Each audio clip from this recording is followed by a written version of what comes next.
Very good morning to my dear friends or to my students. Very good morning today. And आज आप लोगों का जो chapter है, आज मैंने प्रसंग को थोड़ा बदला है और आज जो है आपका एक दूसरा चैप्टर मैं लेके आया हूँ। रेनबो सेकेंड जो छात्र हमारे +2 के छात्र हैं और जो एग्जामिनी है अगले साल, उनके लिए जो उनका सिलेबस है रेनबो सेकेंड जो 100 नंबर वाली किताब है, उसमें जो रेनबो सेकेंड किताब है उसका पोएट्री सेक्शन आज हम देखेंगे।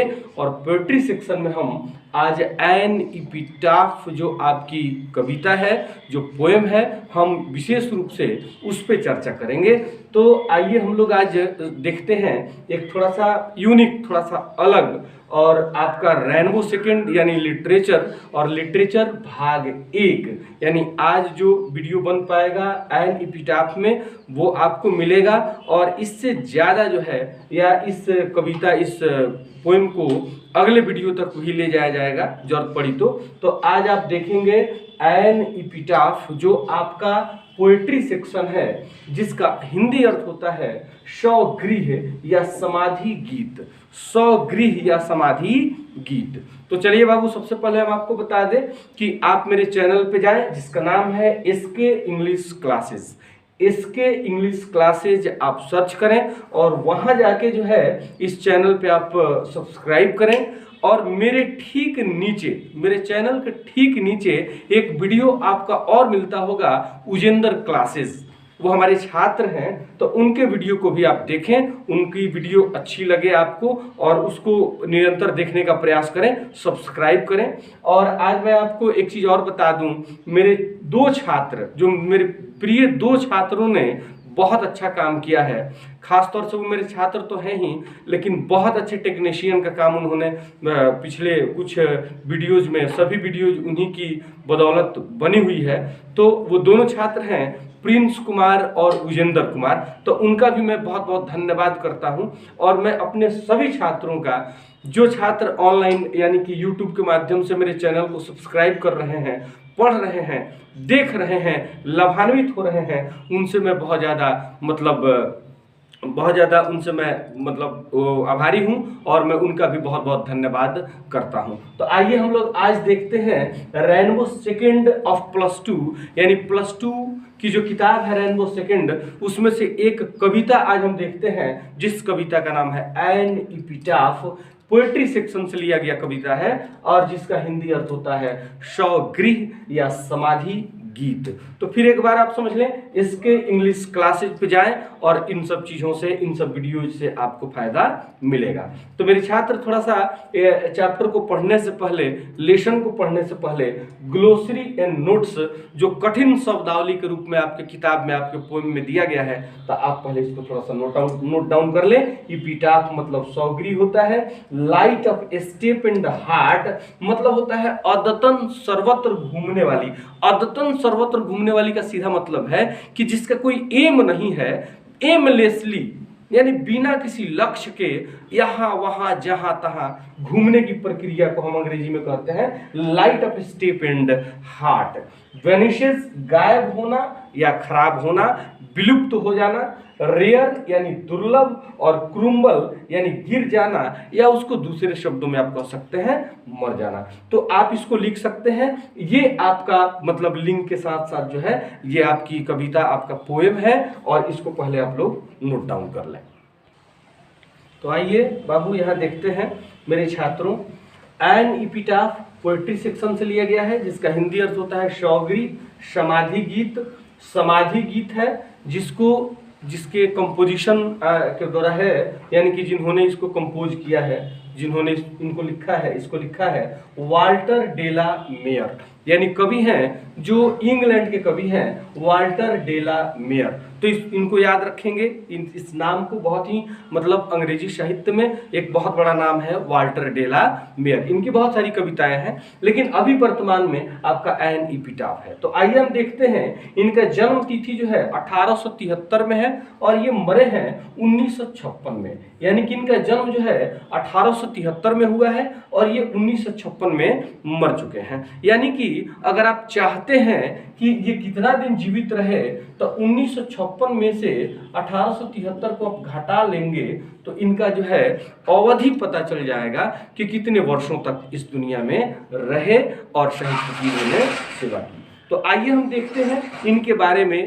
में थोड़ा सा हम लोग पढ़ लेते हैं। इनका जन्म जो है चार्ल्टन केंट हुआ था, यानी जो इंग्लैंड में एक जगह है चार्ल्टन केंट, जहां इनका जन्म हुआ था। और इनके साथ एक बहुत ही ट्रेजिडी हो गई थी, बहुत ही बड़ी ग्रेट लॉस कहा जा सकता है। Lost his father at the age of 4, यानी मात्र 4 साल की उम्र में इन्होंने अपने पिताजी को खो दिया था। तो आप सोच सकते हैं कि अब कोई भी व्यक्ति, कोई भी लड़का, कोई भी बच्चा अपने पिताजी को हाउ अर्ली एज, इतने कम माने उम्र में ही अगर खो दे, तो इससे बड़ी विपदा कोई नहीं हो सकती है, इससे बड़ा दुख कुछ नहीं हो सकता है। चलिए, तो ये दूसरी बात हो गई कि इनके पिताजी जो है जब ये 4 साल के थे तो गुजर गए थे। दूसरी बात, आगे चलते हैं, ये क्या वर्णन करते हैं अपनी कविताओं में, in human condition of modern life. अब आप सोच रहे होंगे कि in human condition of modern life क्या है। ये तो आपको समझ में आ रहा है कि मॉडर्न लाइफ यानी कि आधुनिक जीवन। क्या होता है बाबू? आधुनिक जीवन। In human condition of modern life, in human condition of modern life यानी आधुनिक जीवन में हम किस प्रकार अमानवीय हो रहे हैं, यानी कि हमारे अंदर की मानवता कहीं ना कहीं क्षीण हो रही है। हम कहीं ना कहीं मानव से दूर हो रहा है, हम कहीं ना कहीं एक दूसरे से बहुत अलग हो रहे हैं, यानी मानवता हमारे अंदर की धीरे धीरे खत्म हो रही है।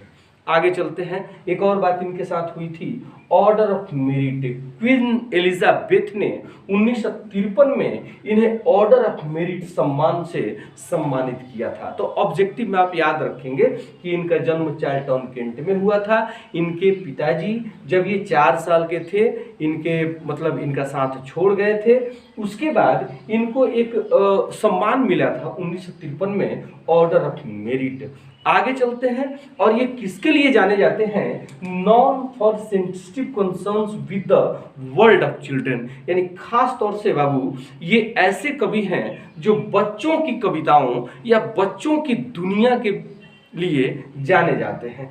बच्चों का व्यवहार क्या होता है, बच्चों की सोच कैसी होती है, या बच्चों का साइकोलॉजी क्या होता है, उन सब चीज़ों पे इन्होंने खासा प्रहार किया है। अतः बच्चों के बीच ये बहुत ज़्यादा फेमस है, इसलिए कहा जाता है non for sensitive concerns with the world of children. तो ये अभी आपका जो है परिचय हो गया, जो हम कवि के बारे में यानी वाल्टर डेला मेयर के बारे में आपको मैंने बताया। तो ये साहित्य है बाबू, और साहित्य के लिए थोड़ा सा आपको गहन सोचना पड़ता है, चिंतन करना पड़ता है, और इन सब चीज़ों को बहुत बारीकी से पढ़ना पड़ता है, टेक्निकल पॉइंट ऑफ व्यू से थोड़ा सा दिमाग लगाना पड़ता है। तो ये सारी चीज़ें जो है बहुत इंपॉर्टेंट है, क्योंकि आप जानते हैं कि ग्रामर, ट्रांसलेशन, कंपोजिशन, इन सब चीज़ों से बहुत अलग होता है आपका लिटरेचर। तो ये आपका साहित्य है, और अंग्रेजी की जो ओरिजिनल विद्या आप बोलते हैं या जो कहा जाता है वो साहित्य को कहा जाता है।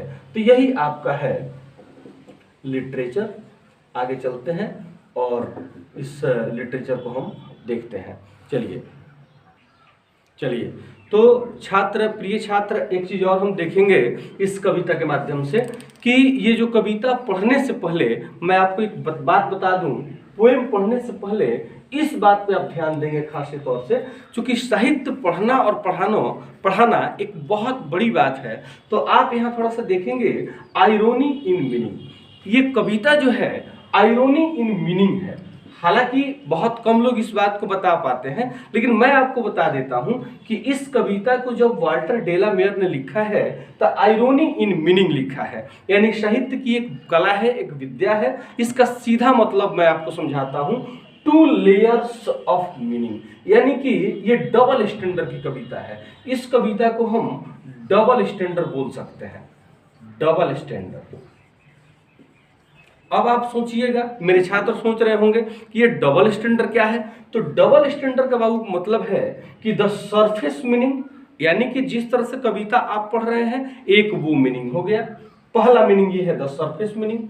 दूसरी बात क्या है, द इम्प्लाइड वन, यानी कि जिसके लिए कविता लिखी गई, यानी कि जब आप कविता के तह में जाएंगे तो आपको पता चलेगा कि ये कविता क्यों लिखी गई है और इस साहित्य को पढ़ के हमको क्या सीखना है, इसका कंक्लूजन क्या है, इसका निष्कर्ष क्या है। इसलिए ये इम्प्लाइड वन बहुत इंपॉर्टेंट होता है। तो कविता में सबसे ज्यादा इंपॉर्टेंस जो रखता है वो रखता है इम्प्लाइड वन, यानी आखिर इंस्पिरेशन कहाँ से प्रेरणा मिलती है या किस बात के लिए कवि ने इस तरह की कविता की रचना की है। तो आगे चलते हैं, आइए बाबू।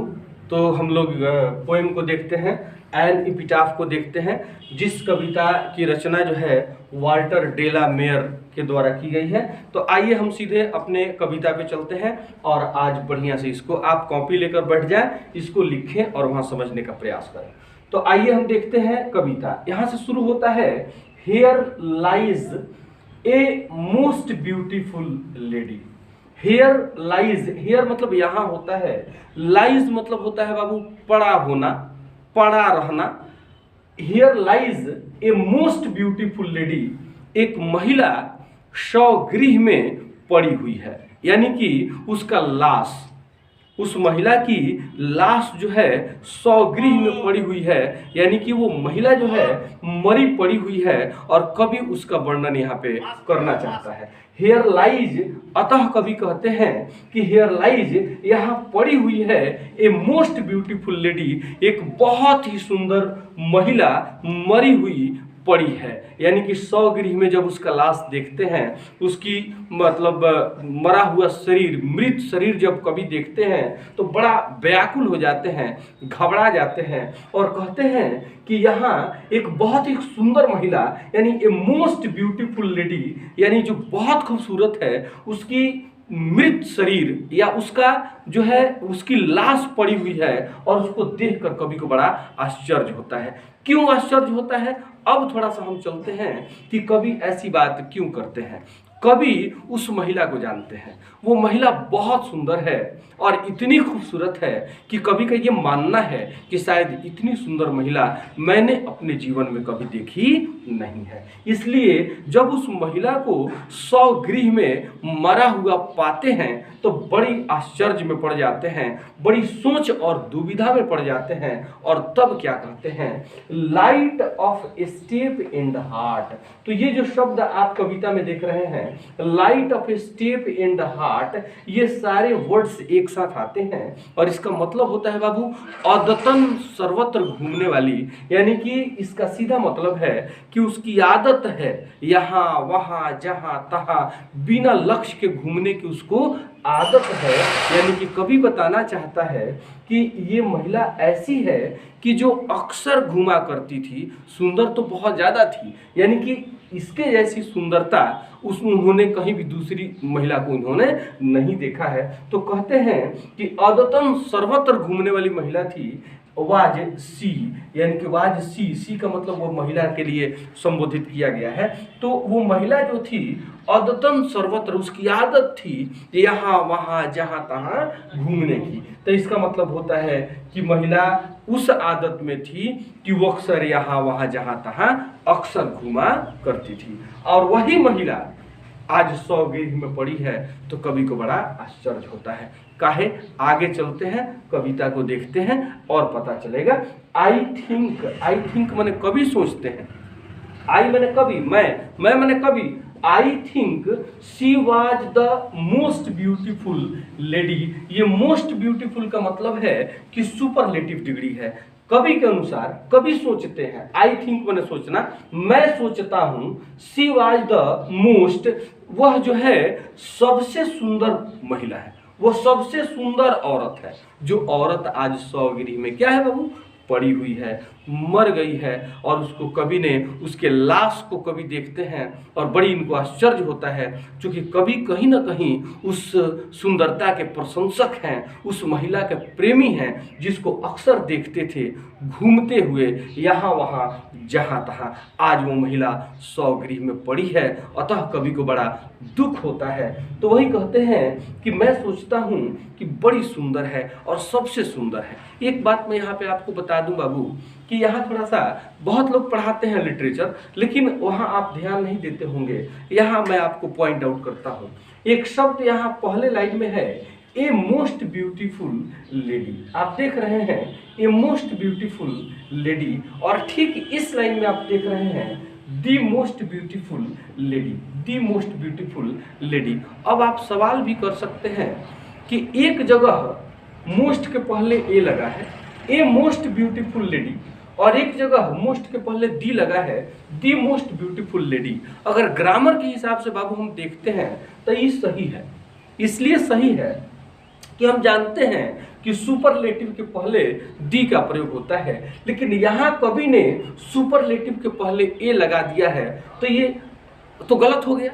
आप सोचेंगे कि गलत हो गया, लेकिन नहीं बाबू, they are not the followers of the rules, they are the creator of the rule. यानी कि ये ऐसे लेजेंड लोग हैं जो नियम बनाते हैं, ये ऐसे लेजेंड लोग हैं जिनको अंग्रेजी फॉलो करता है, ये अंग्रेजी को फॉलो नहीं करते। तो कवि के शब्दों में कहीं से बाबू कोई गलती नहीं है। यहाँ उन्होंने एक अलग लेसन पढ़ाने का प्रयास किया है कि नहीं, ग्रामर अंग्रेजी की जानकारी के लिए पर्याप्त नहीं है, हम दी मोस्ट ब्यूटीफुल लिख सकते हैं, अगर जरूरत पड़ा तो ए मोस्ट ब्यूटीफुल भी लिखा जा सकता है।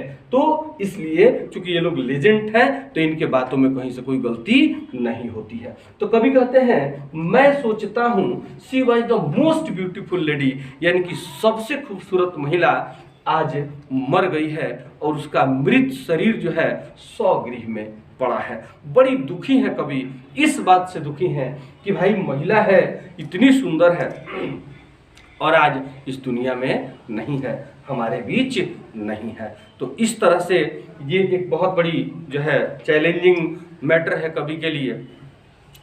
तो चलिए, तो यहाँ हम देखते हैं I think she was the most beautiful lady, वो बहुत सुंदर महिला है, लेकिन आज वो जीवित नहीं है, आज वो स्वगृह में पड़ी है। तो चलिए बाबू, आज के वीडियो में इतना ही, और इसके नीचे और भी अभी कविता बाकी है, जिस कविता के लिए हम अगली वीडियो देखेंगे। तब तक के लिए धन्यवाद। हमारे चैनल को सब्सक्राइब करें, चैनल को लाइक करें, कमेंट करें, शेयर करें, और आप लोगों से ये उम्मीद हम करते हैं। बहुत बहुत धन्यवाद आपको। फिर मिलते हैं कल आफ्टर द शॉर्ट ब्रेक।